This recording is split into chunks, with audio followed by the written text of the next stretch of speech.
Hello, everyone, and a very warm welcome to the English Story Nook. We are so delighted to have you join us today. Today, we're diving into a story about a woman returning to her island home, only to be met with a puzzling mystery and the echoes of the past. Get ready to discover the secrets of a small community, the meaning behind a peculiar discovery, and the atmosphere of an island on the brink of a storm. You will learn about island life, local traditions, and how a simple recipe can hold more secrets than ingredients, all while improving your English listening skills and vocabulary. Before we dive into today's story, if you enjoy our content here at the English Story Nook and want to help us keep creating more, please consider giving this video a like, subscribing to our channel, and perhaps even supporting us by buying a coffee. You'll find a link for that in the description below. Every bit of support means the world to us and helps us bring more stories to amazing English learners like you. And now, let's get started with our story. Saltfish and the Sound of Thunder.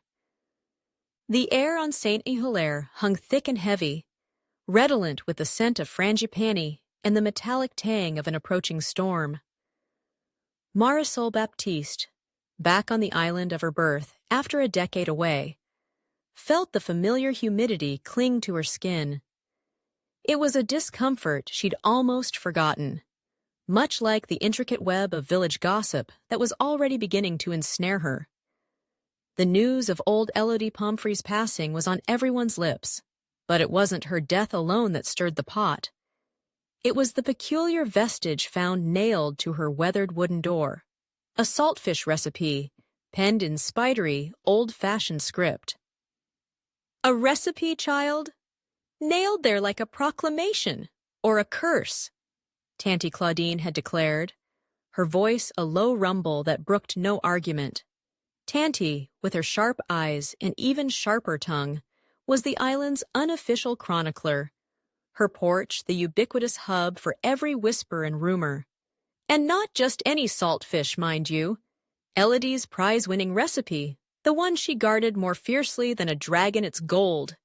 It's a portentous sign, Marisol. Mark my words. Marisol, who'd traded the island's languid pace for the frenetic energy of a city career, found herself drawn into the conundrum. Why a recipe? And why now, with Tropical Storm Antoine churning ominously in the Atlantic? Had Elodie, in her final days, been trying to communicate something? Or was it something more nefarious? The questions began to ruminate in her mind, pushing aside the more prosaic concerns of settling back into her grandmother's house. Her childhood friend, Jolene, now a mother of two, with a perpetually worried frown, met her by the market. "Everyone's saying it's the nephew, Remy," Jolene said, her voice hushed. He and Elodie were always at loggerheads over that beachfront land of hers. He probably thought the recipe was some kind of will or a clue to hidden money. Notwithstanding the local speculation, Marisol felt a prickle of doubt. Remy, albeit a bit feckless, hardly seemed capable of such a macabre gesture. Later, Marisol sought out Desmond, the fisherman whose boat, the Sea Serpent, was a familiar sight in the bay. Desmond was a taciturn man, his words as carefully rationed as fresh water during a drought. He'd been close to Elodie, often bringing her choice cuts of his catch. She found him mending nets, his brow furrowed.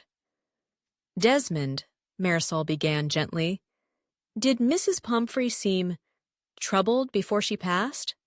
He glanced up, his eyes shadowed.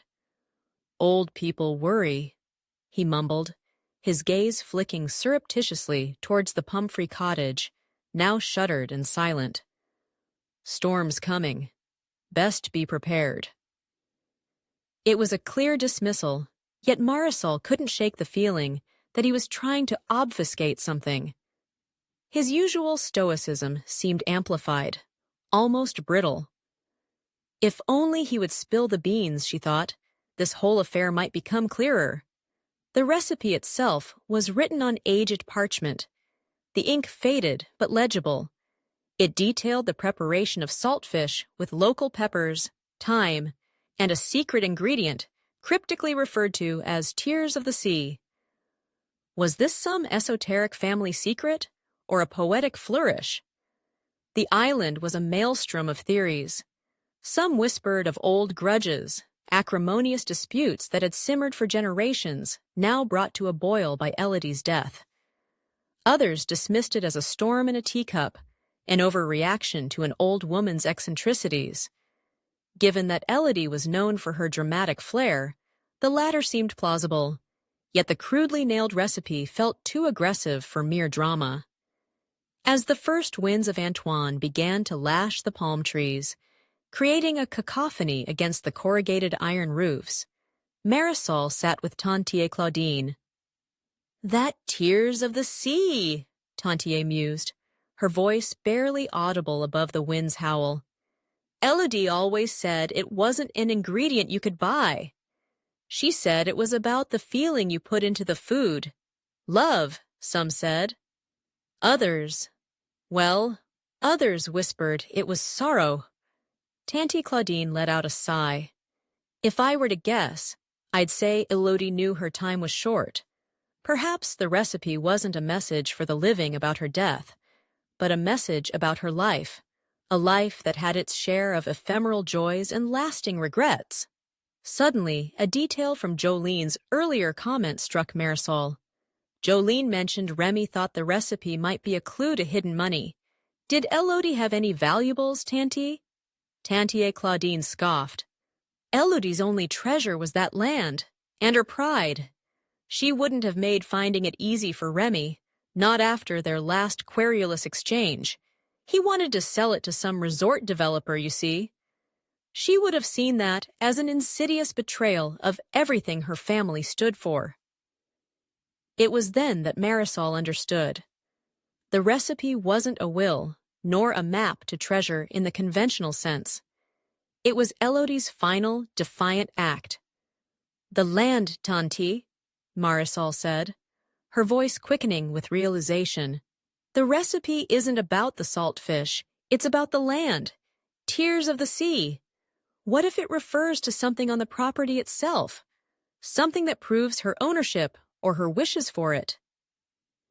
If Elodie had felt her end was near, and if she feared Remy would exacerbate the family feud by selling the land against her wishes, then nailing the recipe, her most prized personal possession, to the door was a public declaration. It was a way to ensure her legacy, her flavor, couldn't be erased or sold off for a prosaic profit. The following day, after the storm had passed, leaving behind a washed-clean island, Marisol, accompanied by a sheepish Jolene and an unperturbed Tante Claudine, visited Elodie's property. Desmond was there too, looking less burdened. "She asked me to watch out," he admitted, his voice losing some of its taciturn edge. "Said if anything happened, folks should know her heart was in this place." Following a hunch inspired by the tears of the sea, Marisol searched near a small saltwater spring close to the shoreline. A feature Elodie had always cherished, tucked into a crevice wrapped in oilcloth, was a faded letter.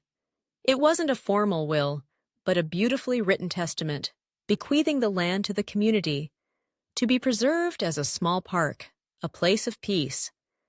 The recipe, it turned out, was the key, a symbol of her enduring connection to the island and its traditions, a final act to prevent her beloved land from falling into what she considered nefarious hands. The discovery didn't offer a panacea for all the island's little squabbles, nor did it silence the garrulous gossips entirely. But it brought a measure of peace. The saltfish recipe, once a symbol of a portentous mystery, became a reminder of Elodie's spirit. Marisol, looking out at the calm sea, felt a sense of belonging she hadn't anticipated. The ineffable beauty of St. Hilaire, coupled with the resolution of Elodie's final wish, made her return feel less like an escape and more like a homecoming. Even the perfunctory task of unpacking suddenly seemed filled with promise. That's the end of our story for today. What did you think about the mystery on the island of St. Hilaire? We'd love to hear your thoughts, or perhaps what you learned from today's story in the comments below. If you enjoyed it, a simple like on the video would be wonderful. Remember, you can find helpful resources to continue your practice in the description box. Thank you for joining us at the English Story Nook today. We hope you enjoyed the story and learned some new things. Keep practicing your English, and we look forward to welcoming you back for our next learning adventure. Goodbye for now, and happy learning!